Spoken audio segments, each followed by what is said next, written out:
Let's learn a new type of seam construction. We have our basic, the mock seams from level 3, and now welt and flat felt seams. The flat felt seam and the welt seam are often a desirable look for sportswear. It is usually not a desired look on a more formal outfit. The welt seam and the flat felt seam give a similar appearance but do differ in construction, and the construction creates another difference. The flat felt seam is strong and sturdy. Garments which will receive a great deal of stress will be sturdier if constructed with flat felt seams. However, avoid using this type of construction on bulky fabrics. The seam is thick and difficult to construct on a heavy, bulky fabric. The welt seam is good for heavy fabrics and gives a smooth, flat finish without the bulk. You will want to get your 4 pieces of 5-inch by 10-inch scraps to learn these 2 seam types.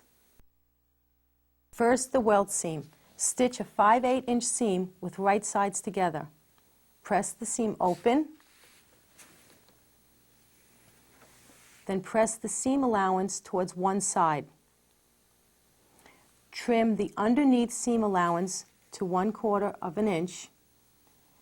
Press again with the other seam allowance over the trimmed edge and stitch towards the raw edge. Instead of stitching on the wrong side, I used my double needle and stitched on the right side to keep the uniform look of my top stitching. Now the flat felt seam. Place the pieces to be joined wrong sides together and stitch a 5/8-inch seam. Press the seam to one side and then trim the lowest seam allowance to 1/8 of an inch. Turn under the raw edge of the other seam allowance and place it over the trim edge. Pin or baste in place. Stitch close to the folded edge through all the thickness. Apply both these samples to your sewing bag under your level 5 patch for future reference.